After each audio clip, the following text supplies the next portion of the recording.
Good evening and welcome to CYC News for today, the 21st of July 2013 and the 14th of Apib 1729. I'm Kamal Mikhail.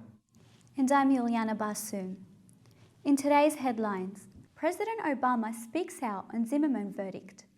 The United States suggests Egypt narrowly avoided a civil war. Egyptian President Adly Mansour gives his first public address. The Australian government agrees to send asylum seekers to Papua New Guinea. And the Brazil World Cup ticket prices are revealed by FIFA.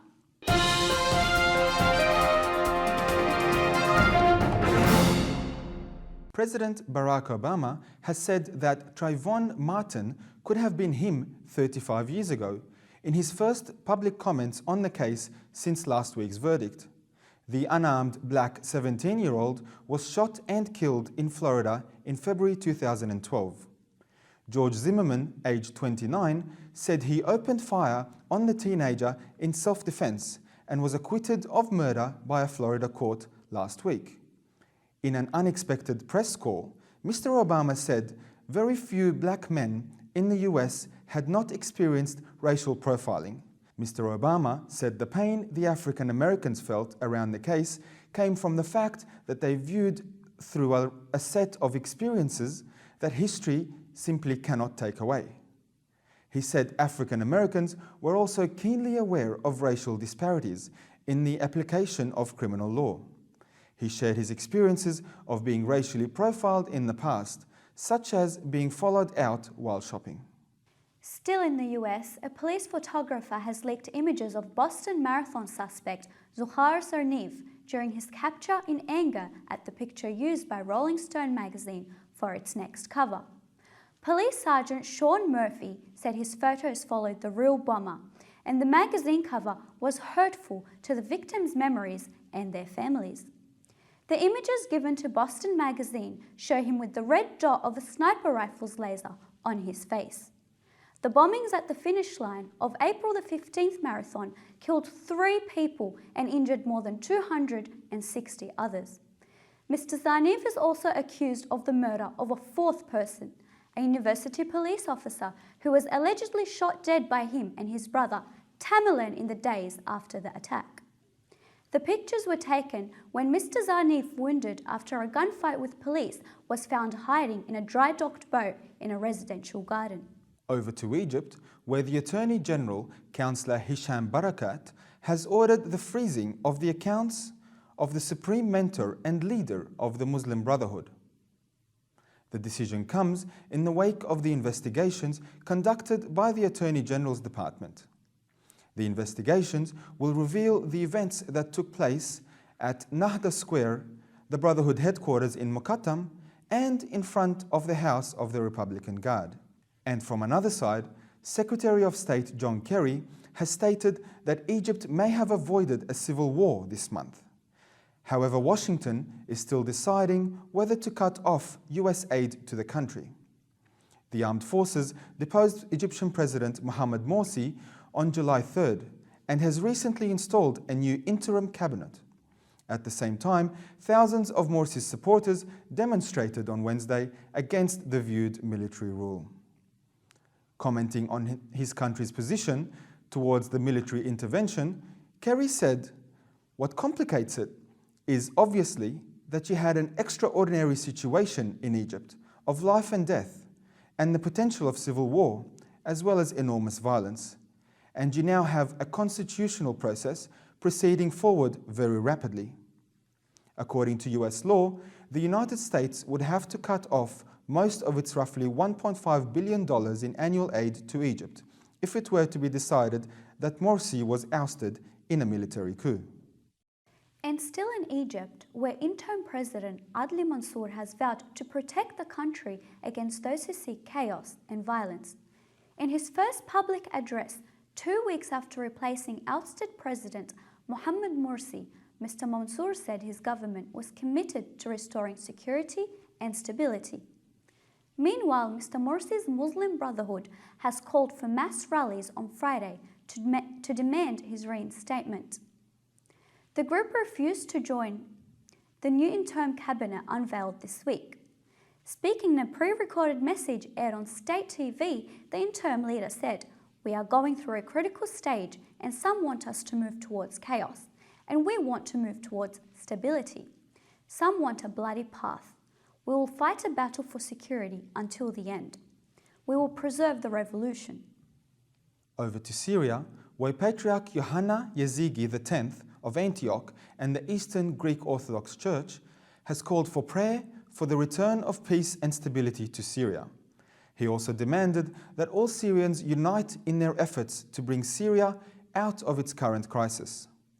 In two masses celebrated this week at the Church of Our Lady in Suda and the Church of St. Ignatius of Antioch in Tartus, the Patriarch Yazigi said love and harmony among the Syrian people would bring Syria back to its former glory. The Patriarch explained that his visit to the two churches was a message of peace and love to the people of the region and to the world, telling them to stand by the Syrian people during this crisis that affects their security, stability, and livelihood. Patriarch Yazigi pointed out that Syria is an example of national unity and one body, and everyone must make every effort to restore peace, security, and stability. It's worth noting that Christians of Syria have suffered frequent attacks on their lives, churches, and monasteries by armed Islamist groups since the outbreak of demonstrations against the regime of Bashar al-Assad in 2011.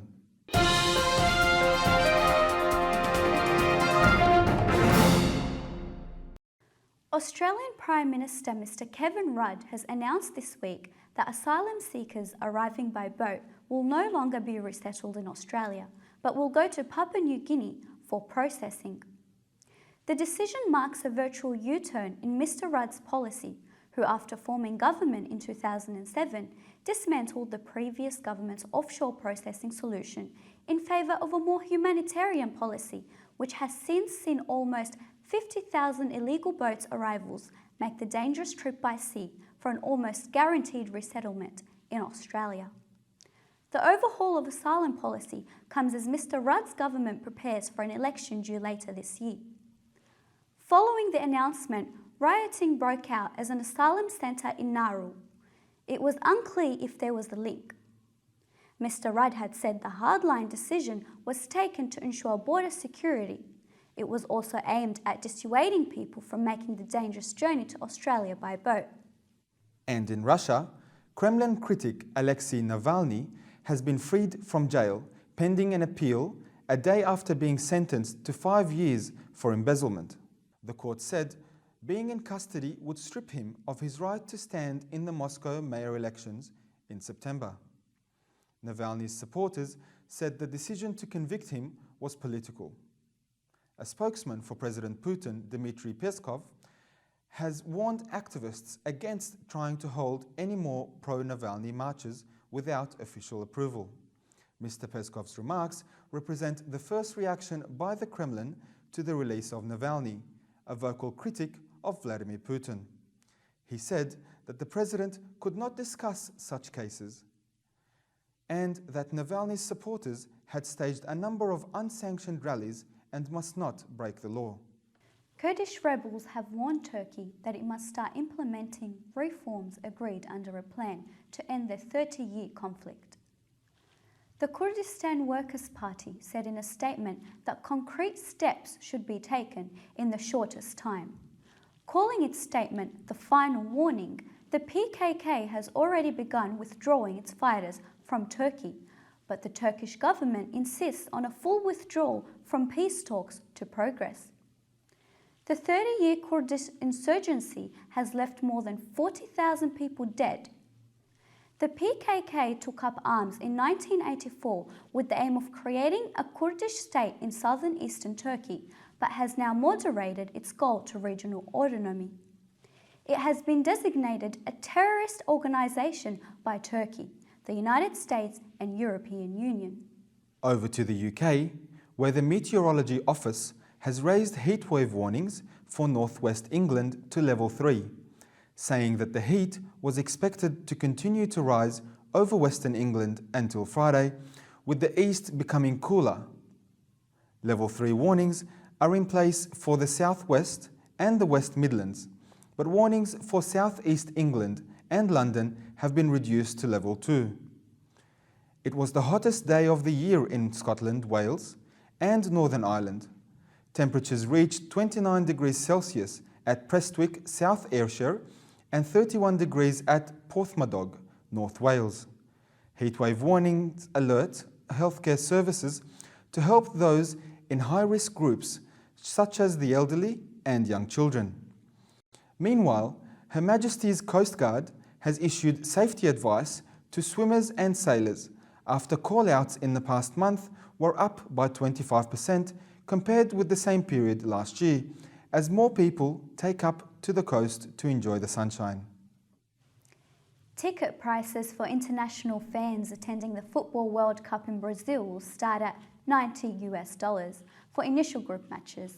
Football's governing body FIFA also announced that the cheapest ticket for overseas fans for the grand final on the 13th of July will cost $440 and the most expensive will cost $990. The tournament starts on the 12th of June next year, with the first game being played in Sao Paulo. Tickets will go on sale from the 20th of next month. International fans have until the 10th of October to apply, and a ballot will be held to decide which of these applications are successful. Only later will tickets be sold on a first-come, first-served basis. In total, about 3 million tickets will be available for fans. And in health, scientists across Britain are set to map the genes of tumours of 850 lung cancer patients in a bid to understand more about the deadly disease. The £14 million research at 6 centres aims to find out how lung cancers become resistant to treatment. They are the most common cause of UK cancer death. The study will trace how long tumours develop and evolve over 9 years. Some 42,000 people are diagnosed with lung cancer in the UK every year, with about 35,000 deaths from the disease.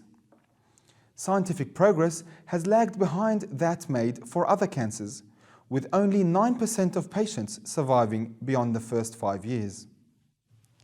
A study suggests that deaths from alcohol-related disease in young women are rising, contrary to the overall trend.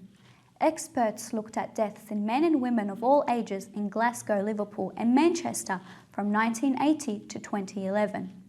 They said that the results for women born in the 1970s should be a warning signal about their drinking habits compared to trends in alcohol-related deaths of people born between 1910 and 1979. Almost 9,000 people die from conditions related to alcohol each year in the UK. And finally, a United States federal judge has temporarily exempt Hobby Lobby stores from a requirement in the 2010 healthcare law that it offer workers' insurance coverage for birth control, which the retailer said violated its religious beliefs. The preliminary injunction issued by Judge Joe Heaton in Oklahoma City, where Hobby Lobby is based, covers the arts and crafts chain and its affiliated Marden Christian bookstore chain. He put the case on hold until October 1st, giving the federal government time to decide whether to appeal.